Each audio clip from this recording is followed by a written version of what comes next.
मुंबईमध्ये एका कुटुंबाने बिर्याणी खाल्ल्यानंतर कलिंगड खाल्लं आणि त्यानंतर पहाटेच ते सगळं कुटुंब संपलं.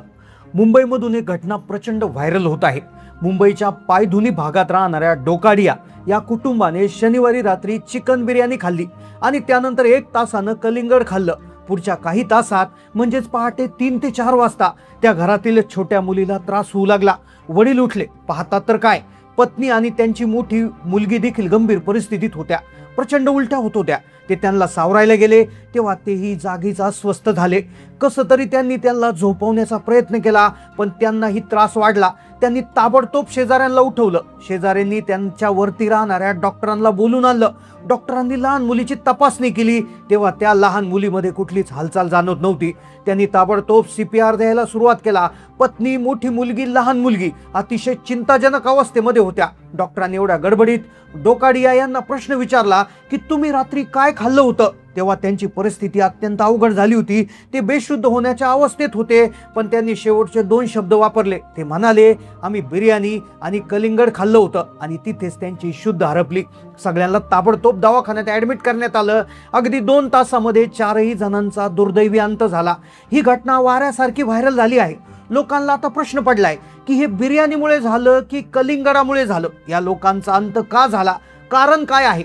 पण जेव्हा आज या प्रकरणाचा तपास झाला तेव्हा लक्षात आलं की बिर्याणी त्यांनी स्वतःच खाल्ली नव्हती, तर त्यांच्यासोबत त्यांचे भाऊ आणि पत्नी देखील तिथे आले होते. त्यांचे भाऊ आणि पत्नी आणि त्यांची मुलं अशी 9 जणांनी मिळून ती बिर्याणी खाल्ली होती. डोकाडिया यांनी त्यांना बोलावून बिर्याणी खायला त्यांना आमंत्रण दिलं होतं. त्यांनी बिर्याणी खाल्ली, त्यांचे भाऊ आणि त्यांचं कुटुंब निघून गेलं आणि त्यानंतर हा प्रकार घडला. डॉक्टरांनी जेव्हा कलिंगड आणि बिर्याणीचे सॅम्पल खरकट्या भांड्यामधून घेतले, ते तपास केले, तेव्हा त्या तपासात जे समोर आलं त्याने संपूर्ण देश हादरला. जे लोक कलिंगड खात आहेत त्यांच्यासाठी धोक्याची घंटा. आता लोकांना कलिंगडावर संशय येत होता तेव्हा तपास सुरू झाला. कलिंगड कुठून आणलं होतं. पहिला मुद्दा असा होता की त्यांचा भाऊ आणि त्यांची फॅमिली तिथं आली, ती फक्त बिर्याणी खाऊन गेली म्हणून त्यांना त्रास झाला नाही. ज्या लोकांनी कलिंगड खाल्लं त्यांचाच दुर्दैवी ते अंत झाला. कलिंगडावर संशयाची सुई गेली. ज्यांनी कलिंगड खाल्लं त्यांनाच असा प्रॉब्लेम झाला. लोकांनी मार्केटमध्ये चौकशी केली, कुठून कलिंगड घेतलं होतं, कुठून ते कलिंगड आलं होतं. कुणी म्हटलं ऑनलाईन घेतलं, तर कुणी म्हटलं मार्केटमधून घेतलं. मार्केटमध्ये ही बातमी पसरली आणि तिथून सगळे टरबुजावाले गायब झाले.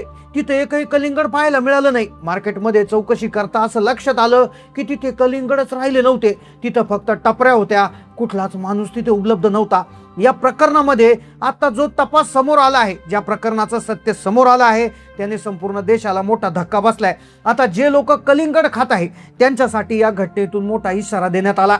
मग हे कलिंगडामध्ये प्रॉब्लेम होता का, या कलिंगडाला कोणतं इंजेक्शन देऊन त्याला पिकवलं होतं, नेमकं या प्रकरणाचं सत्य आहे. कलिंगड खाल्ल्याने हे झालं की बिर्याणी आणि कलिंगड मध्ये एकत्र खाल्ल्यामुळे हे झालं, का कलिंगडाचा प्रॉब्लेम होता. नेमकं डॉक्टरांना कलिंगडाच्या नमुन्यामध्ये काय सापडलं, पोस्टमॉर्टम रिपोर्टमध्ये काय समोर आलं, चला जाणून घेऊया या प्रकरणाचा संपूर्ण सविस्तर रिपोर्ट. मुंबईमध्ये एका कुटुंबाने बिर्याणी खाल्ल्यानंतर कलिंगड खाल्लं आणि पहाटेच कुटुंब संपलं. सध्या मुंबईमधून एक हृदयद्रावक घटना प्रचंड व्हायरल होत आहे. ही घटना शनिवारची, पण आज या प्रकरणाचं सत्य अखेर उघडकीस आलं. कारण जेव्हा समजलं की बिर्याणी खायला डोकाडिया कुटुंबाने त्यांच्या बंधूंना आणि त्यांच्या कुटुंबाला बोलवलं, ते कुटुंब निघून गेल्यानंतर हा प्रकार घडला. मग याच्यात काही षड्यंत्र होता का, की कलिंगडामध्येच काहीतरी भेसळ केली होती, हे सत्य आता बाहेर येणार होतं. मुंबईच्या गजबजलेल्या पायधुनी भागात घाटी गल्लीमध्ये मुघल बिल्डिंग नावाची एक जुनी सोसायटी आहे. या सोसायटीच्या इमारतीच्या 2ऱ्या मजल्यावर 55 वर्षाचे अब्दुल डोकाडिया आपल्या सुखी कुटुंबासंग राहत होते. त्यांची पत्नी, मुलगी, एक लहान मुलगी आणि एक मोठी मुलगी, असं 4 जणांचं सुखी कुटुंब. तारीख होती 25 एप्रिल, वार शनिवार. त्या घरात आनंदाचं वातावरण. अब्दुल्ला यांनी आपल्या भावाच्या कुटुंबाला जेवायला बोलवलं होतं. एकूण 9 जणांनी मिळून रात्री 10:30च्या सुमारास गरमागरम चिकन बिर्याणीवर ताव मारला. गप्पा टप्पा झाल्या. पाहुणे आनंदाने घरी निघून गेले. अब्दुल्ला यांच्या कुटुंबाला कल्पना नव्हती हा त्यांच्या आयुष्यातला शेवटचा पाहुणचार ठरणार आहे.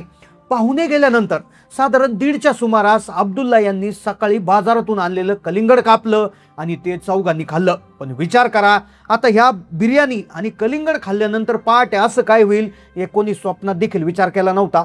बिर्याणीमध्ये जर काही दोष असता तर मग जे 9च्या 9 लोक जेवले गेले त्यांना सगळ्यांना त्रास व्हायला हवा होता, पण तसं झालं नाही. मग खरंच या दुर्दैवी घटनेमागे कलिंगड जबाबदार होतं की आणखी काही गडद रहस्य लपलं होतं? सगळं काही नॉर्मल होतं. पहाटे 4 वाजेपर्यंत सगळेजण झोपले. शांत झोपलेल्या या कुटुंबावर काळानं झडप घातली. सुरुवातीला त्यांच्या धाकट्या झैनबला उलट्याचा त्रास सुरू झाला. तिची प्रकृती खराब आहे असं पाहताना अब्दुल्ला उठले आणि तिला सांभाळायला गेले, पण त्यांच्या शरीराने साथ देणं सोडलं होतं. काही वेळातच पत्नी आणि मोठी मुलगी यांची देखील शुद्ध हरपू लागली होती. संपूर्ण घराचा ताबा दुर्दैवी घटनेनं घेतला होता. सकाळी 10 वाजता जेव्हा डॉक्टर जशीद कुरेशी तिथे पोहोचले तेव्हा ते दृश्य भयानक होतं. डॉक्टरांनी लहान झैनबची नस तपासली, पण ती शांत होती. CPR देण्याचा प्रयत्न केला, काहीच उपयोग झाला नाही. साबू सिद्दीकी हॉस्पिटलमध्ये तिथे त्या लहान मुलीला पोटात पाचवण्याचा उपाय झाला. त्या लहान मुलीला तातडीने तिथे हलवण्यात आलं. पाठोपाठ जे हॉस्पिटलमध्ये उपचार सुरू असताना पत्नी आणि दोन्ही मुलीने जगाचा निरोप घेतला. व्हेंटिलेटरवर असलेले अब्दुल्ला देखील त्यांची झुंज हरले होते. एकाच वेळी कुटुंबातील 4 सदस्यांचा अंत होणं ही काय एक साधी गोष्ट नव्हती. मग आता काय होतं याच्या मागे? कुठलं नियोजित षड्यंत्र होतं का? कारण की त्यांचे भाऊ आणि त्यांचं कुटुंब तिथून निघून गेल्यानंतर हा प्रकार घडला. त्यांनी बिर्याणी खाल्ल्यानंतर कलिंगड खाल्लं. बऱ्याच गोष्टींच्या संशयावर सुई जात होती. बातमी वाऱ्यासारखी पसरली. नळ बाजारात परिस्थितीत भीतीचं वातावरण निर्माण झालं. लोकांनी कलिंगड खाणं बंद केलं. चौकशी सुरू झाली. कलिंगड नेमकं कुठून आलं? पाहतं तर काय तर तिथले दुकानच गायब झाले होते. पोलिसांनी डॉक्टरांनी घरातल्या खरकड्या भांड्यातून बिर्याणी आणि कलिंगडाचे नमुने गोळा केले. नेमकं कशावर काय होतं? षड्यंत्र होता की कलिंगडच विषारी होतं? सगळ्या ठिकाणी त्या ठिकाणी चौकशी सुरू झाली होती. आणि त्यानंतर आज समोर आला तो धक्कादायक सत्य. जे डॉक्टर होते, जे सगळ्यात आधी तिथे पोहोचले होते, ते डॉक्टर जहीद कुरेशी यांनी माध्यमांना माहिती दिली. त्यांनी जे सांगितलं त्याने देश हादरला. त्यांनी सुरुवातीला सांगितलं तेव्हा मी रुग्णांना तपासलं तेव्हा त्यांच्या रक्तात कमालीची आम्लता म्हणजे ॲसिडिटी वाढली होती. शरीरात एखादा तीव्र विषारी घटक गेल्याशिवाय वेगाने रक्त प्रकृती खालवत नाही. पोस्टमॉर्टम रिपोर्टमध्ये देखील आता काही गोष्टी समोर येणार होत्या, पण आता हिस्टोपॅथॉलॉजीची अहवाल त्या ठिकाणी आता केला जाणार होता. स्थानिकांच्या मते त्यांनी हे जे कलिंगड होतं ते 4 दिवस घरात ठेवलं होतं. उन्हाळ्याच्या दिवसात फळं खराब होण्याची प्रक्रिया जलद होते आणि बिर्याणीसारखा जड आहार आणि लगेच थंड कलिंगड खाल्याने शरीरात काहीतरी केमिकल लोचा झाला का यावर संशय सुरू होतं. आता तो अंतिम अहवाल येणार होता. आता डॉक्टरांना विचारलं तर डॉक्टर म्हणले रक्तामध्ये प्रचंड ॲसिडिटी वाढली होती. मग ही ॲसिडिटी अचानक का वाढली? त्यांचा हिस्टोपॅथॉलॉजी रिपोर्ट अजून त्या ठिकाणी कधी येणार होता? त्याच्या मागे एक नेमकं षड्यंत्र होता की कलिंगडच खरोखर कारण होतं? आता हे सगळं सत्य बाहेर येणार होतं.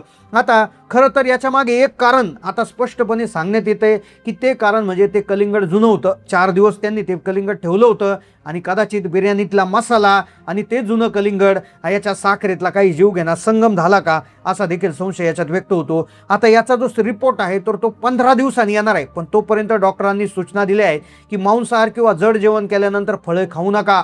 बाहेरून आलेली फळं किमान 2-3 तास भिजून ठेवा.